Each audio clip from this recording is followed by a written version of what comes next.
Bonjour et bienvenue à cette petite vidéo qui met en évidence quelques synergies possibles au sein de la coopération allemande. La coopération allemande au Cameroun est composée de 3 agences d'exécution, GIZ, KfW et BGR. Actuellement, la GIZ intervient dans 3 secteurs principaux au Cameroun. Il y a le développement rural, la forêt et l'environnement, la bonne gouvernance et la décentralisation. Regardons de plus près la région du Nord Cameroun. Dans le Nord, tous ces secteurs se regroupent.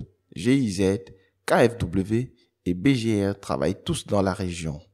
Supposons que tout le monde travaille dans la petite ville imaginaire Kalong. Voici une partie de la population. D'habitude, des personnes assez heureuses. Mais bien sûr, tout ne fonctionne pas aussi bien qu'il le faudrait. Il y a un besoin d'infrastructures de bonne qualité. Les forêts et les sols sont sévèrement dégradés. Les conflits d'utilisation des terres surviennent de temps en temps. Maintenant, c'est la mairie et la coopération allemande offre son soutien au maire de la ville.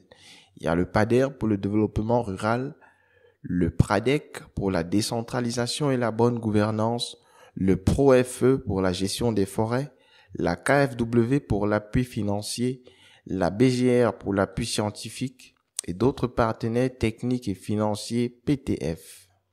Maintenant, comment tous ces projets peuvent-ils fonctionner ensemble de manière efficace? Quelles synergies peuvent-ils exploiter? Commençons par une planification conjointe. La planification conjointe et l'harmonisation de toutes les interventions allemandes peuvent constituer une première étape. La planification conjointe et l'harmonisation permettent à toutes les organisations GIZ, KfW et BGR de parler d'une seule voix, d'améliorer l'efficacité de leurs mesures et d'accroître leur impact.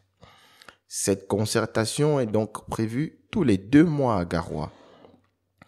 Toutes les activités communales liées à l'agriculture, aux forêts et aux infrastructures doivent être planifiées et budgétisées au niveau local. L'un des outils clés de la planification au niveau local est le PCD. Voici le PCD pour Kalong. C'est un document stratégique dans lequel la commune expose ses priorités et ses stratégies pour une certaine période de temps. Ce document peut comporter une annexe. Cette annexe possible est appelée PLAT. Voyons de plus près ce qu'est un PLAT.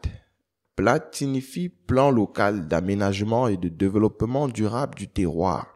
C'est une sorte de plan participatif, une carte qui permet aux citoyens et au gouvernement de planifier ses investissements et ses interventions dans l'espace. Examinons maintenant quelques priorités potentielles pour un tel PLAT. Il y a par exemple la surveillance des eaux souterraines, la lutte contre l'érosion, l'analyse des sols, la gestion des bassins versants, la gestion des pâturages, la gestion des forêts et la biodiversité. Toutes ces mesures peuvent être envisagées sous l'angle de l'ensemble d'un paysage. Cette vision holistique est cruciale pour la restauration des paysages et forêts et a déjà été mise en pratique par l'approche de gestion des bassins versants. Toutes ces priorités des différents organismes d'exécution doivent être intégrées dans un seul PLAT. C'est une autre synergie possible. Un tel aménagement du territoire multisectoriel permet de visualiser les options conflictuelles d'utilisation des terres de l'agriculture, de l'élevage, de la protection de la nature et de la sylviculture. Un PLAT peut donc être le cadre idéal pour que le conseil communal et la population puissent s'asseoir et planifier ensemble. Tous ces efforts nécessitent maintenant un financement. Et une synergie possible avec la KfW serait de financer le PLAT dans la petite ville imaginaire Kalong. Une fois de plus, l'approche de gestion des bassins versants ABV et l'approche de restauration des paysages et des forêts RPF sont étroitement liées aux outils de la planification locale PLAT et PCD. Les 2 approches vont au-delà d'une seule commune et nécessitent une coopération régionale étroite entre plusieurs communes.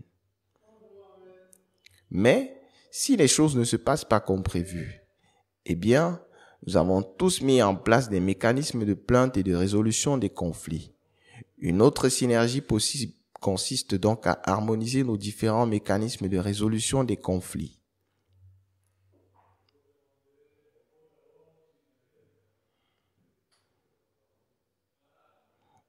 Examinons à nouveau les synergies possibles au sein de la coopération allemande. Il y a un développement commun du PLAD local. Il existe un potentiel de financement du PLAD local par la KfW. Il y a l'intégration de ce PLAD dans le PCD de Kalong. Il y a une coopération communale et des partenariats locaux pour des questions transversales telles que la gestion des bassins versants, la restauration des forêts et des paysages. Il y a des mécanismes conjoints de résolution des conflits.